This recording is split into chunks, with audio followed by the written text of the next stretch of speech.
Hello, welcome to GLS Now. This is the time we are going to have conversations about leveraging opportunities in the new era. I am Bit Bisangwa and I'll be your moderator this morning. And I really want to take this opportunity to just let you know how excited we are that we are going to have this conversation. I can see many of you have already tuned in from all over the place, and we are all anticipating having a very good time. Please keep engaged, get into the chat room, write, let us know your comments. Even from now, you can send your questions and expectations, and let's have the conversation rolling. Also, for our audience that is on Facebook Live, you're very, very welcome. In the studio with us, we already have our main speaker, and it's none other than Maggie Kaddu Baliddawa, a lady with over 25 experience in human resource and change management consulting. She's an author and a mentor to many. Please welcome with me to speak to us and facilitate a conversation on leveraging opportunities in the new era. Maggie Kaddu Baliddawa. Maggie, you're welcome. Thank you, Beat. Good to see you. Thank you so much. How are you? I'm well, How thank are the boys? you. Everyone is well in the family. Awesome. Yes. Maggie has a family, many children, and she has also mentored so many. So she is going to speak to us out of her experience. Maggie, we look forward. Beat, you've forgotten my grandchildren. You even Yeah, have they're grandchildren. probably there watching. Congratulations. Thank you. So you cut across generations. Maggie, you have so many people out there waiting to hear from you and to facilitate this conversation. So talk to us out of your expertise. Thank you so much. It is a great honor for me to be here this morning. Thank you for connecting with us. We're going to be speaking about leveraging opportunities in the new era. This new era, brought about by the global COVID-19 pandemic, is nothing short of disruptive, destabilizing, depressing, dehumanizing. The consequences of this pandemic have brought about such deprivation and loss at a personal, national, and a global level. Some people are making it through, but others are still struggling. And that is why I am loath to call this the new norm. I call it the new era. Because if we call it the new norm, we are suggesting that we have already achieved a state where we are ready to settle down and it is normal. Nothing could be further from the truth. We are in a state of flux, indefinite, indeterminate, and it's in between the old and the new orders. And therefore, we will not call it normal. So I join my voice with those that do not call it normal. We are not ready to settle down until every crisis, every emergency, every opportunity has been leveraged to bring order back and has been leveraged to bring normalcy back into life. Because life does not belong just to us who've got access to the internet and have got privilege and advantages. Life belongs to those who are poor and marginalized. This world is for all of us. And these people, we have code-named them ZZ.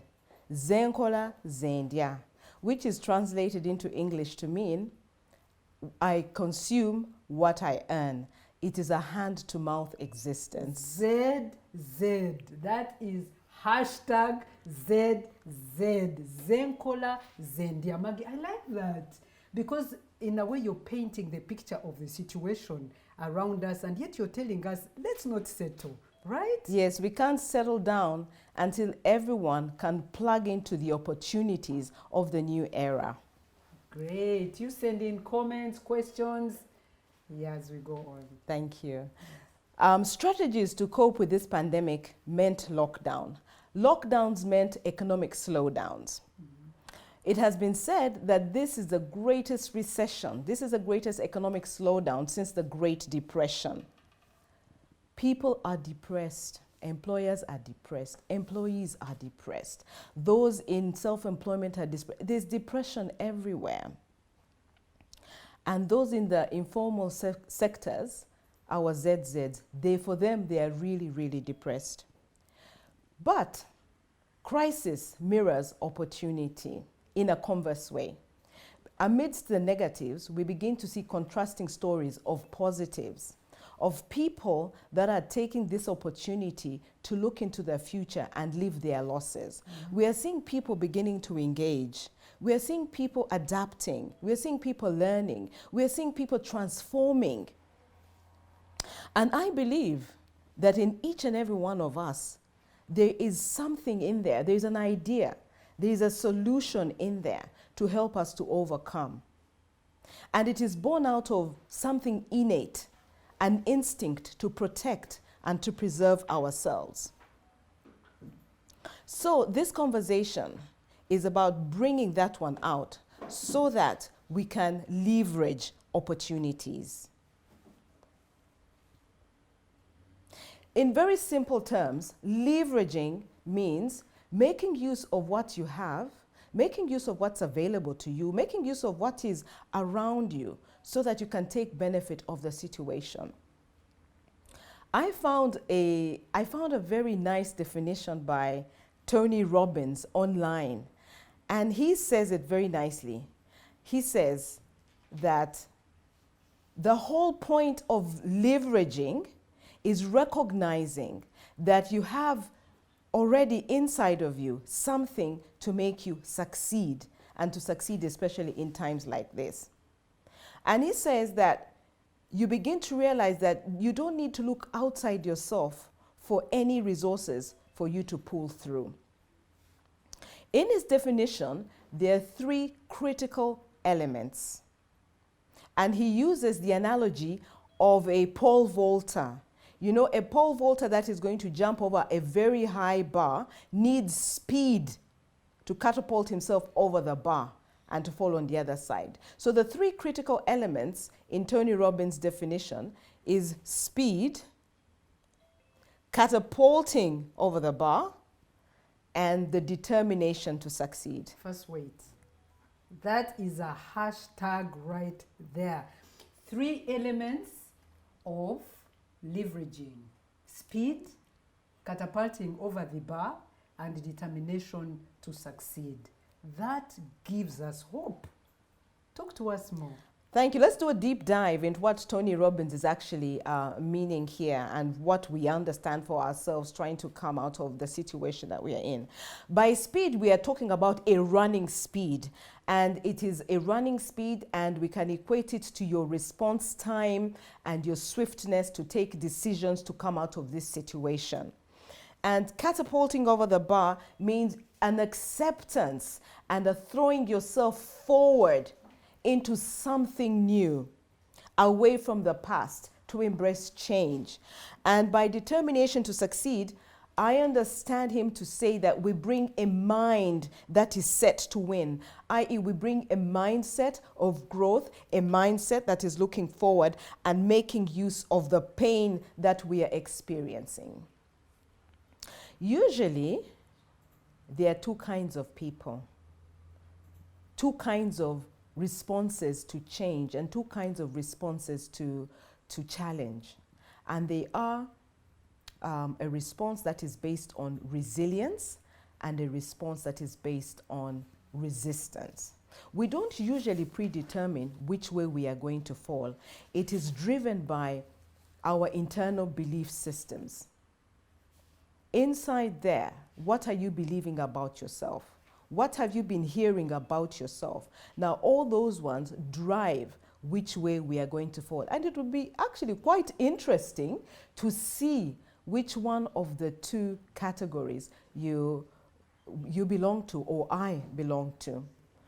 On the one side, we have people who see opportunity even though the situation is dire. Those are the ones who bring a positive response to change. And then on the other side, we see people who respond with a little bit of resistance because they don't want the change and they're focusing on loss and they're focusing on status quo. Now, those people see threat, and I've coined two terms to just help us quickly work through this. And the terms are type O for those that are positive in a change situation, and a type T for those that are a little bit resistant in a challenging situation. First, wait, so there's a type O and there's a type T. Yes. Type T are those who are resistant to change. Yes. And type O are those who are resilient and actually cause change. Yes. Now, for us, the people who are in this, yes, we want to be type O. But you could let us know whether you think you're type T or type O, though we all want to move to type O, right? Yes. Okay. But you see, when jobs are lost, salaries have gone, business income has been cut off, markets have disappeared, trading links gone, life itself has gone. Naturally, it is a period of grieving our losses. Okay. And right now, that puts us in a state of disequilibrium. And that's why I was saying this is not the new normal. We are not yet ready to settle. There's so many people that are still struggling. That's true, Maggie. And even some of those who are watching Yes, right now. people are still struggling. People are fearing the zero salary letters. People are fearing being laid off. And so we are in that state. But we stagnate when we become fixated on our losses. It drains energy. It clouds the future. Whereas, on the other hand, we could embrace change by accepting these losses and looking to the future. Remember the guy who's catapulting over the bar? You leave what is left, what is behind you, and you take on a running speed, run over the bar, jump over the bar, and eventually land on the other side. This is how feelings of being inferior and feelings of being overwhelmed disappear. We become overcomers, and then decisions can be made, new decisions, new skills can be learned, discoveries are going to be made about our talents, and all the other options that are available to us, which can be used to leverage opportunities, are then exposed. I think we are now ready to shift our weight from the type O to the type T. Okay. Yes, and I want us to look at the first area of opportunity that we need to leverage through learning, adaptation, and transformation. And that is the digital revolution that's going on right now. Okay. You see, the world right now is witnessing a huge upsurge in everything internet and digital. It is creating opportunities with potential to promote and expand our business opportunities, our spirits of entrepreneurship, and our individual talents. With the internet, learning has become easier. Our brick and mortar learning institutions have now paved way to virtual learning, which is cheaper, it is faster, you can get your skills real time, and overnight you have plugged into the digital wave. So what do we need to do? I guess right now what we need to do is to register and get these new skills and to get this new information, especially in technology, to take advantage of what's going on right now, to be productive in this digital transformation. With technology, an idea that is worth just $1 can become millions of dollars if the idea reaches at least 1 million plus users through the click of a button, and it earns you a tremendous windfall. So what do we need? Mostly we need investment in time. We need to give of ourselves the time to leverage these opportunities and get into the digital wave. As an HR person, we are looking at the IT area, the informatics, the analytics, the cybernetics. It's beginning to take over the labor market. The traditional careers as we knew them are paving way for the careers that plug into the digital wave. We're looking for people in cybersecurity, cyber forensics, systems audit, and all the like, risk management in the systems. I mean, soon there will be all the kinds of legal experts that plug into the internet. And these changes are causing us a lot of stress and tension everywhere. But I need to ask, if we go back to our models, is it because we are focusing on our losses? Is it because we are overwhelmed? Is it because we desire for things to go back the old way? But with change, things never go back the old way. They never go back the old way. So we're going to need new skills for this new labor market. So we're going to have to retool ourselves. We're going to have to reskill ourselves. We're going to have to rebrand ourselves. I get that. So we need to reskill, to retool, to rebrand. Hashtag 3R. Retooling, reskilling, rebranding. That gives us hope. Maggie, does this apply to all sectors, though? This applies to all sectors, because in every sector of the economy, digital transformation has brought change in every single sector. Okay. But what that means is that work is now being done remotely, work is now being done faster, work is now being done more efficiently, and that means a number of things scaling down in the companies. We have artificial intelligence, we have virtual reality, we have augmented reality, we have web-enabled platforms for businesses and for meetings. We have so many things. We are now in what we call a gig economy. Gig economy. And consumerization of human resources. And therefore, as professionals and specialists and skilled people in whatever field, we need to be listed online right now so that we are visible. The competition is going to be stiff so that people will be able to see you. So you need to be online to expand your reach, expand your usefulness, and in the process, make a living.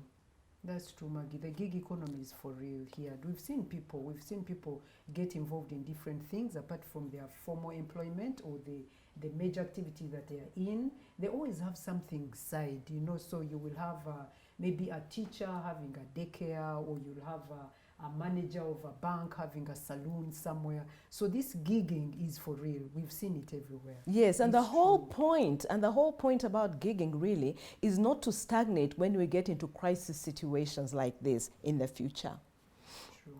Another area of opportunity that we see is when you look at the financial boom of Jeff Bezos, the Amazon CEO. You can see how much investment in technology and automation can do for an economy. I mean, it's a financial boom. So, and we have local investors here in Uganda who are now wary and uncertain on where to put their money because of the economic slowdown. But when you look at Jeff, you need to see that it is a growth area for us here. We haven't yet invested enough in technology and automation. We need more app developers, we need more programmers, we need more IT platforms, we need more e-commerce sites, we need all manner of platforms. We don't have enough Payways and PayPals and all those things that are developed by ourselves. So in this way, our investors will gain, we will gain, and the economy will gain. True. So what I want to say is that we need to accept that in the physical world, our jobs and livelihoods may have disappeared. But now we know that they reappear in a virtual world, in another shape and in another form. That's true. That really makes sense, because indeed jobs have disappeared and they have reappeared in the virtual. Take an example of our schools. Our children now, the schools were closed, you know, it's as if the jobs and that activity disappeared. But now they are online, and so it has become virtual. Look at restaurants. We used to go to restaurants, cup of tea, coffee, you know, chat and whatever. But now what do? We order online, though these are coming back in some other ways, but I can understand the appearing and disappearing and then appearing virtually. Yes. Yes, it Thank makes you. sense. Thank you. So moving on from the type T's to the type O's, we need to take control. We need to take control and begin to look at things as opportunities. And so I want us to look next at the collapse of the long-established trading links and the trading networks, the supply chains and the global business ties we've had with China, with the Far East and the rest of the world. This is a treasure. This is a gift. Because reduced globalization is giving us a new chance to localize our economy, and it means expansion of local manufacturing capacity. Just to give you an example, recently, I think it was in March, news reports came out saying that Uganda has run out of hand sanitizers, and there was a momentary panic, and we're saying, where do we get hand sanitizers? We need it. But before we knew it, 15 companies had come up within that very week, and they were saying they are going to manufacture this product locally. And I know there's so many others manufacturing all kinds of products right now. This represents a huge shift in paradigms. We have come from being dependent, overwhelmed, and not knowing what to do, to becoming self-reliant overnight. That's true. I like the idea of taking control. Yes. Being self-reliant. Yes. That's the way to go, and that gives us opportunities to actually plug in and make a difference. Truth be told, we have an abundance of knowledge and skills in this country and raw manpower to support growth in this area. That's true. So the prospects to move us from a primary sector of the economy to value add production and to service enhancement are simply thrilling. We have growing supply value chains. Now let's just take a look at the manufacturing capacity that is expanding. When you just look at expansion of manufacturing capacity, it is a whole supply chain. That's from true. Downstream, midstream, upstream of numerous opportunities for people to leverage into. If you're looking at expansion of manufacturing supply, manufacturing capacity, you're looking at suppliers of raw materials. Suppliers of raw materials, it comes in another profession in there, specialists in procurement and contracting and all of that. There's work there. Then you move into the manufacturing itself. Right now, we need to be manufacturing all the essential commodities that we use in this country with the lockdowns. And we don't know how far this one is going to go. It could be in chemical manufacturing, food production, the cosmetics industry. There's so many industries that we could be driving now that we've become localized. And once we've done our manufacturing, we're going to need people that take products from factories to markets. The markets have got to be developed by the marketing gurus, by the media marketing gurus, digital salespeople, and all manner of those people. We're going to need communications experts. We are going to need brand management experts. We are going to even need the mentors, the teachers of the entrepreneurship skills. We are going to need so much in that area, and the opportunities are innumerable. But Maggie, what you're saying then maybe implies that those in leadership or influencing positions should rethink the socio-economic model. I think so. I think so. I really do. And we'll come to that in a little bit. Okay. I was talking to a business owner recently, and they brought my attention to a sector of the economy that has not been fully explored. And I just found it interesting. They were talking about the health, safety, security, and the environment sector. It can be an industry all on its own. So using our example that we've just talked about, breaking down the supply value chain from downstream to mid to upstream, you need to look at this to know that you can actually fit in HSSE. So if you look at the beginning point, you're looking at suppliers of trainings of HSSE. You're looking at suppliers of HSSE systems. You're looking then at your procurement experts. Then you're looking at the people that are going to be retooling themselves. That is another sector in this particular value chain. You're going to be looking at providers of of web-enabled platforms to make this thing happen. You're going to be looking at manufacturers of PPE and various other equipments that fit into this industry. Then we go down to the suppliers to market, the media marketeers, the digital salespeople, and then we're going to be looking into the installers of the HSAC systems wherever they go, and so many more. So whichever way, upstream, downstream, midstream, look into that value chain and see where you fit in. So, as I conclude this conversation, I want to bring up a third kind of opportunity that caters directly to the livelihoods that are not on the internet. And these are the majority of the livelihoods in our country. And this is to bring the balance back. And this is to normalize and look at those socio-economic inequalities, the point that you brought up a little a little earlier on. We need to look into those social economic inequalities so that we can settle into a new norm. That's the only way I can say that we'll settle down into a new norm. You see, when social distancing came and hand washing came and we implemented it all over, we realized that these concepts are actually alien to some of our people. They're burdensome rather than protective, because these people live in overcrowded slum dwellings. They live in areas of no access to clean water. They live in areas, they are living lives without access to primary health care. Like the ZZs Yes. we talked about. Yes. Okay. Actually, in fact, the lockdown has exposed these people to hunger and deprivation. Okay. And then this exposure to hunger and deprivation has also exposed us as leaders. For who would continue to subscribe to a system, an economic system, that does not protect the weakest amongst us? Because I tell you that if anything went wrong in these communities, a pandemic of this nature like we are seeing gets into these communities, it's going to be self-destructive for the rest of the country. That's true. And so I just want to say that for me, the biggest opportunity out of this COVID-19 era is the space that has been provided for leaders to go back and to rethink this model and to make changes to our national plans for investments into decent housing, into access to clean water, primary health care, and relevant education. Ensuring that the poor have got access to whatever new things we are doing. That, for me, would be a new normal.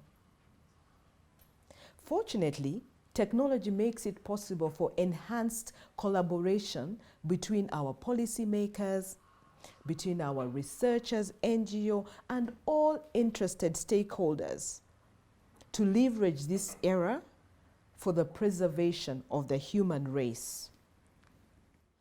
Guys, can you join me to thank Maggie for such an elaborate illustration and yet short, straight to the point. Maggie, you've done it justice. You've given us hope and opportunity. Thank you so much. Our hands together, there are signs there for thumbs up and hand clapping. You're all welcome. Our guests, Facebook Live, we want to thank you and appreciate you.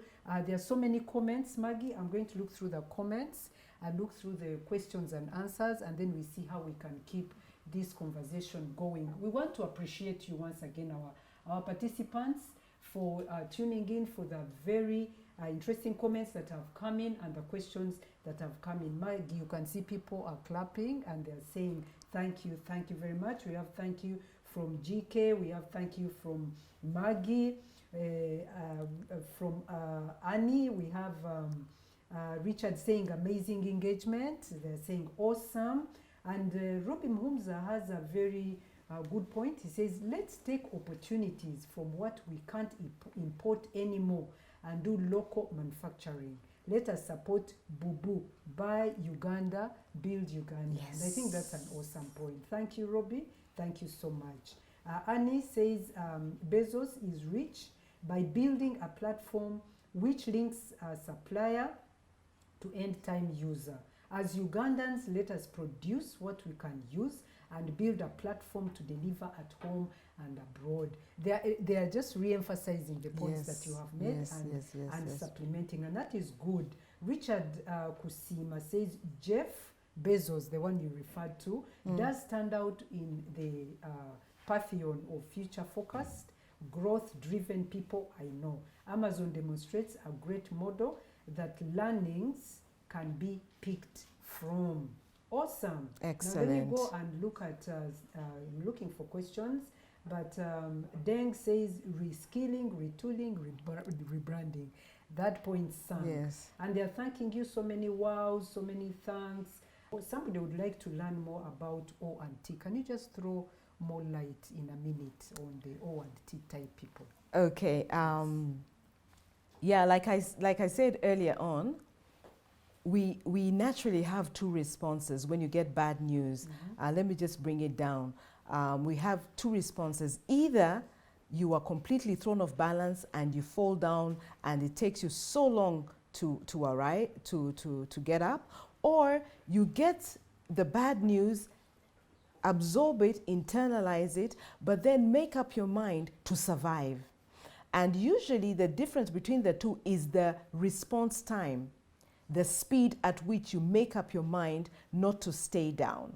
So we have the people who make up their minds not to stay down, being called the positives and being called the people who will take opportunity and leverage opportunity. Those ones are most likely going to be productive in a dire straits era like the one that we are going through. But it's natural for people to first be knocked off and to get a little bit of destabilization. But we regain equilibrium when you want to take back the control by looking at the collapse of the global economy as a chance for you to actually take back ownership of things you should be doing. That's why I really like that comment by Robbie Muhumza on reminding us of buy Uganda, build Uganda. Yes. What more can we do? We have so many essential commodities that are necessary, that are needed. We have non-essentials. There's just a whole array of things that we can do. And coming from the response types that we have, you can then see which ones of the two are going to plug into these economies. I think we need to really shift our weight from T to O. And Maggie, from I threat like to opportunity. Yes, I like the fact that you say that we have it within us, that each one of us has that potential to be able to make a difference, and that means that we can all shift to O and we can all operate in the O zone. And so we thank you. Actually, Alex says that we need to align and change the education system appropriate for this era. I think that's a very I good couldn't point agree more. as I well. couldn't agree more. Then we have Melissa says the illustrations were unforgettable, the T's and the O's. So I think that really made a point. Thank you. Then Casita says, I think a joint action and stakeholder involvement would be a great step into thinking. Then Yusuf says, you have mentioned that leaders have been exposed because large majorities of our communities are at greater risk due to COVID-19 pandemic. It's a question. Did you mention that leaders have been exposed because large majorities of our communities are at greater risk due to COVID-19 pandemic? Yes, I'll just clarify what I meant there. When you get into a situation where we have all been challenged, but then some of us get up faster than the others because we have a little bit of advantage, and then we're able to plug into this digital wave and make things happen for us. We don't want to forget the people that have got no means to plug into the digital wave, and those people are disadvantaged. Those people are a part of our world, and we don't want to leave them behind. And so it shows a little bit of inequality. And the inequality is also shown when you look at the fact that, yes, we have to social distance, we have to wash our hands, but we need to remember that these people don't even have running water or clean water. So Maggie, what advice would you give to policymakers?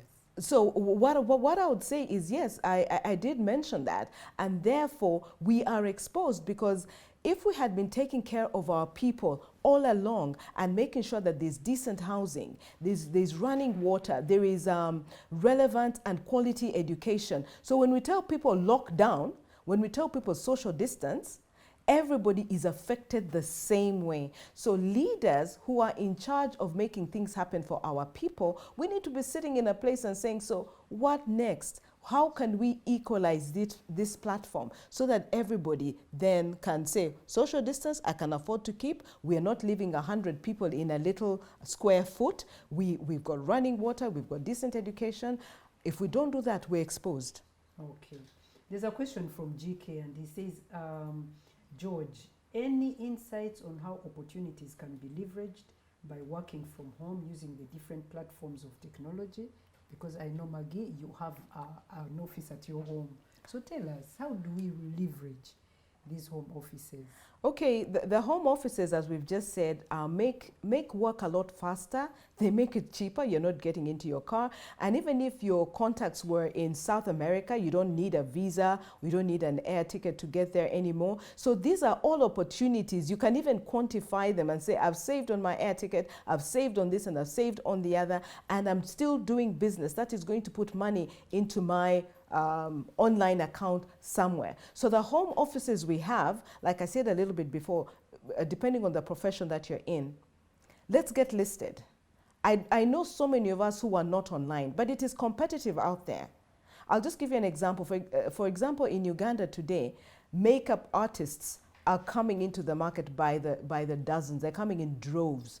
We have a gig economy, and you should see the people behind this set. There are all kinds of skills that have come together to put this. But until these people use their online platforms to market themselves, to brand themselves, to list themselves, to be known, to expand, they will not make it. That's true. So that is one of the ways we need to use our Maggie, our very internet. Question. Yes. Thank you, and thank you, Pastor Julius Rotronyo. He has a question. Any advice for churches? Any advice? Yes, any advice for churches right now? Churches are still in lockdown. And the best way that we've been doing church and preaching to our people is online. And we need to make even more use of that. So some of the churches that have had a little bit more money, we need to make that connection between the leadership of the churches and our communities. We could make available facilities on Zoom that we pay for our people to plug in so that they can hear the messages. Yes, somebody actually said that the churches, they may lock the buildings, but they haven't locked the church. That is so there's true. always a way, and I love the fact that pastors have taken advantage of technology, and they're out there. And the other way maybe is that the churches should also take this opportunity to equip the believers to be able to leverage the opportunities out there. Maybe it should be in sermons. They should be also revisit the way they do the sermons. Okay, Ruth Ekirapa says, Maggie, I like your optimism and view about leveraging opportunities. I know that we have a lot of unexploited potential. For example, aloe vera grows wild in this country, yet it can be used for medicinal and beauty purposes at industrial scale. It's being used minimally. And I think this is a very good opportunity. Thank you, Ruth. That was amazing. Adrian says, we are all a responsibility to use what we have at our disposal to create an environment that facilitates thriving. More than before, our leaders have an opportunity to realize what's lacking and improve that. I like the way they are agreeing with what you're saying and building on it, which means that some people are actually embracing this, and some have already embraced it. And so they're talking out of their testimony. They're seeing what has worked and what has not worked.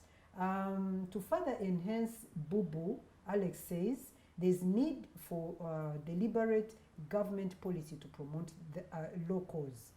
You find a scenario where a Chinese borrows money from his country at 4% interest rate, comes to Uganda and competes with a Ugandan who borrows at 23% interest rate, competing for the same market.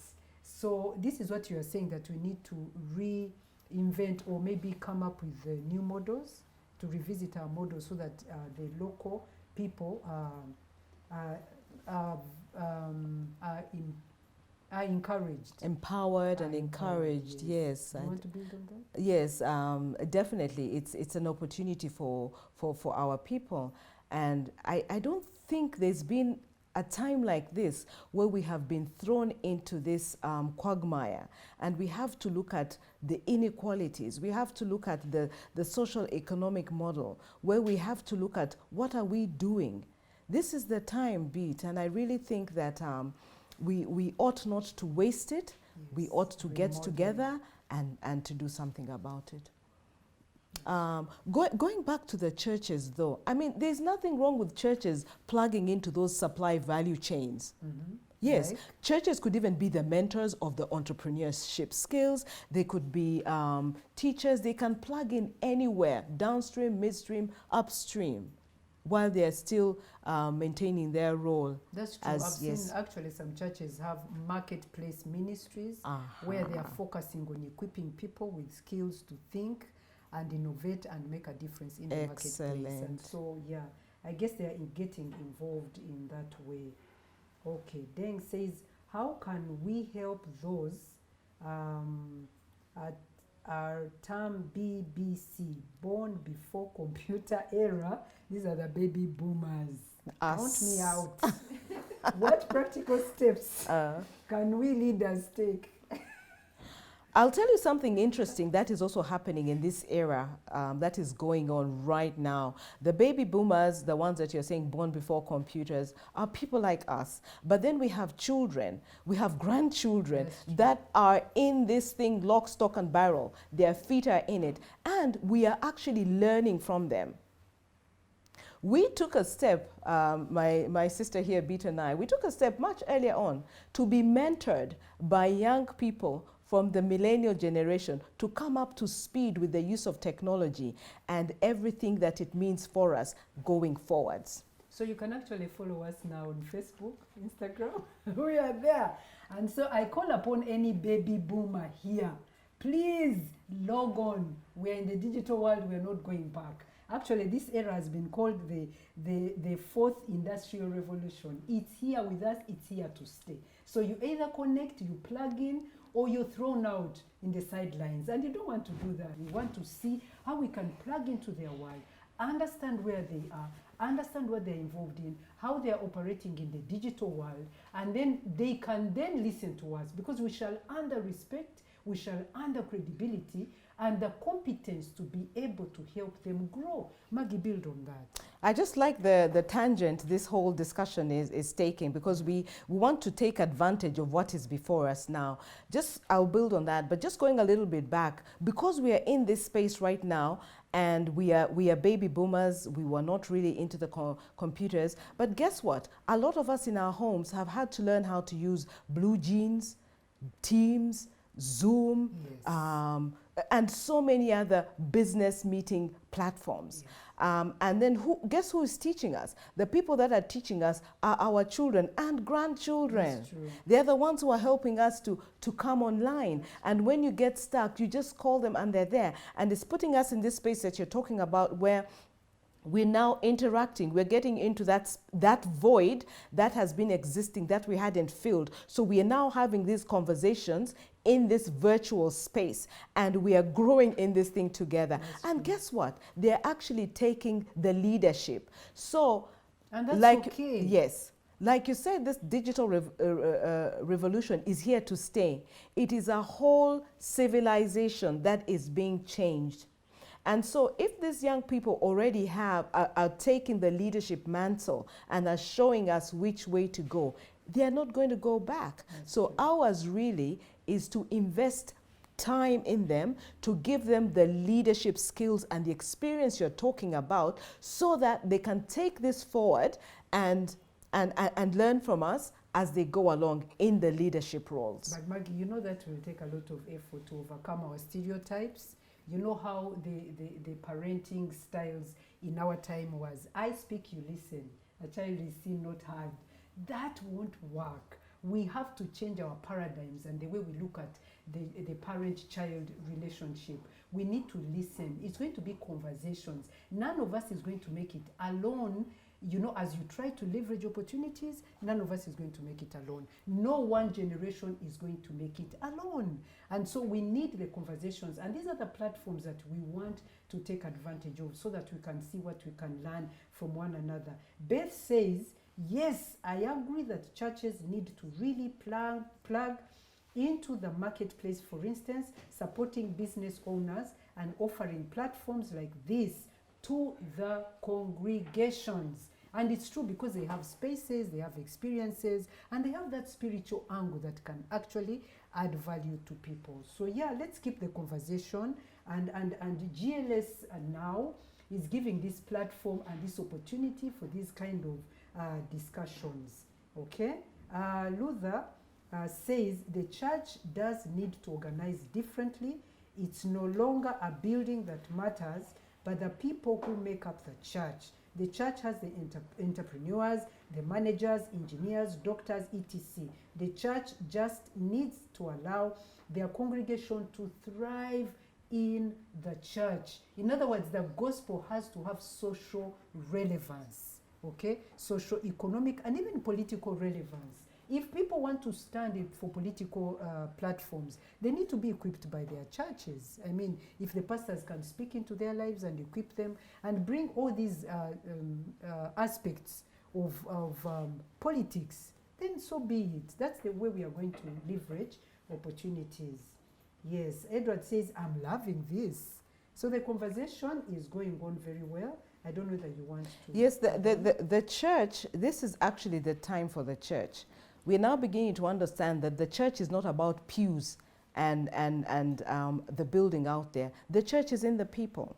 So the church needs to shift those paradigms, equip itself, and get out and get into the marketplace. There's no time better than this. That's true. And Maggie Julia says she's appreciating this, that this is very, very helpful. Pastor Julius. Pastor Julius, thank you so much for appreciating this. Thank you for tuning in. And thank all of you who are participating in this discussion, our Facebook Live participants. We appreciate you. We are seeing you. Thank you for being here. And again, Viola says that it's all about mindset. And she's really addressing Dr. Deng. I believe that as long as one is willing, they can learn and they can adapt to change. Richard says churches need to adopt an out-of-the-box thinking. And she says, very correct, Maggie. Okay? Yes. Brian says, I like the fact that this focuses on starting from somewhere and make it grow to enable leaders to realize its importance rather than depending on government alone to create for us opportunities. This is a very good point. And at GLS now, this is what we want to promote. We want to promote leadership at every sphere. We want to promote that attitude of being solutions to problems and not adding to problems. Every leader is a solution to a problem. So we can't be whining and complaining about poverty, about lack of opportunities. We are the creators of the opportunities, and the leaders are the ones who have to inspire people to create opportunities and point to possibilities. And so GLS now is going to be doing this and also promoting these kind of discussions and opportunities. So stay tuned to GLS now. You'll be hearing more about this. Yes, Adrian says we all have a responsibility to use what we have at our disposal and create an environment that facilitates thriving. More than before, our leaders have an opportunity to realize that what is lacking and to improve on that. Thank you very much for those comments. They're really stimulating. I just want to go back a little bit on one comment where you made that it's really about the willingness within ourselves to actually make that change. And I just, without sounding like a broken record, I just want to go back to that, the 3: speed, catapulting yourself, and the determination to succeed. When you're talking about willingness, you've got to have what we call the running speed, the willingness to change your lot, the willingness to overcome.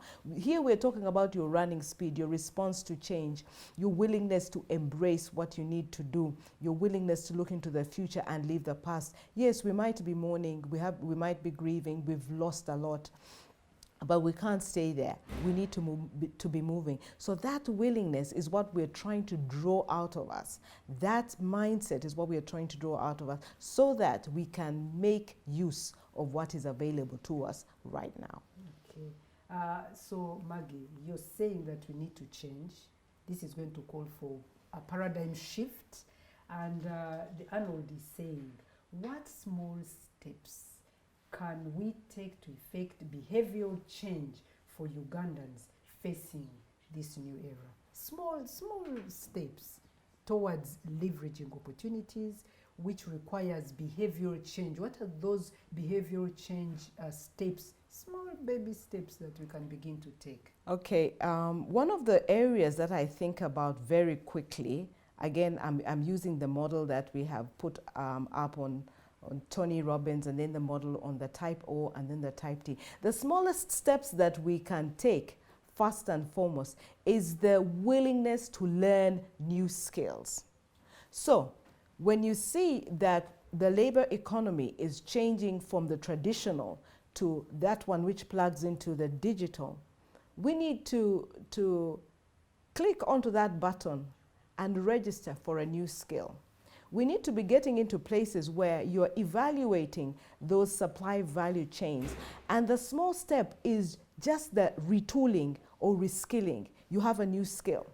The next step, list online, register online, make your presence be known. Okay, just so that you can be seen, be visible, be useful to so many people. Remember that this tool, the internet, is so versatile. Just even having that should motivate you to know that, let me do this one small thing, this one small step.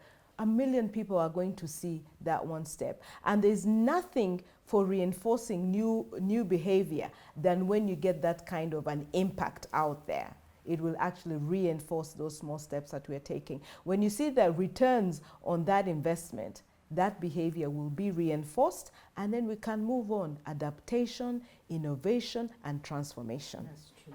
Annie says, how then can people in remote places be reached out to and receive very relevant information like this? They do not have computers, maybe they don't have smartphones.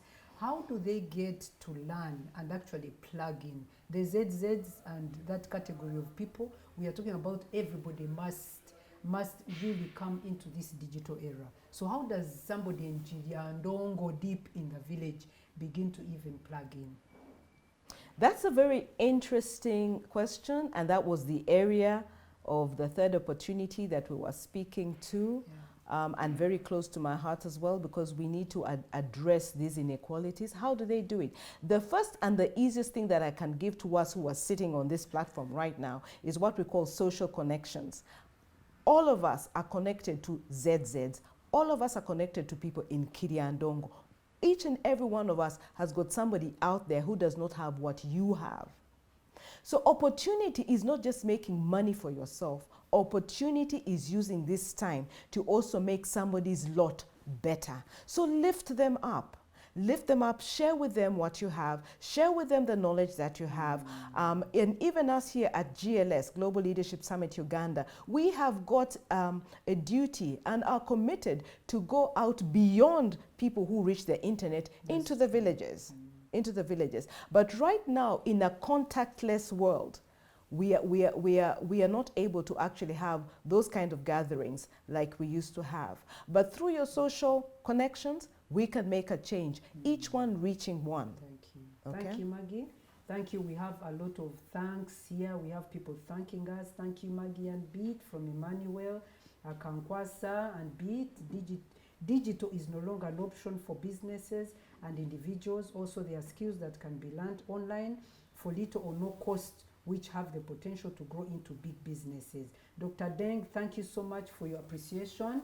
We recognize that you're going to go. I just want to let you know that GLS has a Zoom platform that can help church leaders connect with their flock. So for the church flock, please get in touch with GLS, and they will help you to know how to navigate this whole digital arena. So I would want to take this opportunity once again to thank you, our participants that have tuned in into these conversations. We've had such a good time. Remember, we have GLS is on all social media platforms, and so we would want you to keep in touch.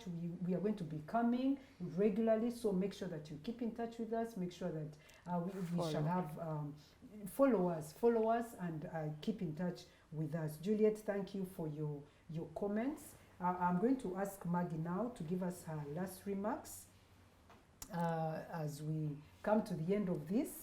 Norman, thank you. Yes, you're right. Each one reaching one, you can make a difference and take advantage. Juliet Kakoma says yes. could not agree more. We need to reach out more and give back to our less advantaged communities. I think this is next to your heart, Maggie, and they're going to be, they are promising to be doing that. So what are your last comments, Maggie, as we come to the end of this? Thank you so much once again, our participants. Yes. Thank you so much, Beat. This has really been a very stimulating conversation, an opportunity to learn, an opportunity to connect and to hear from one another. My parting shot is a quote from Charles Darwin, and he says this: "It's not the strongest of the species that survive, nor the most intelligent, but the one most responsive to change." Wow, profound. So every participant here is willing to change, and change, we are going to make it. Thank you so much. Thank you too. And God bless you. Thank you so Thank much, you so our much. participants. We appreciate your involvement and your engagement. We've come to the end. We will be coming back to you. We'll be more content, with more content. We'll go deeper into these concepts, and we shall continue to discuss and even share practical ways that we can actually make a difference and grow as leaders, because I believe every person is a leader. Every person has potential to influence. Every person can succeed. We are here to inspire greatness, and we believe that there's greatness on the inside of each one of us. We have that seed of greatness, and so let's go there. Let's leverage opportunities that this COVID-19 has actually brought to us. It has coincided with the digital era, so we are going to go in there and take advantage. Thank you, and God bless you all.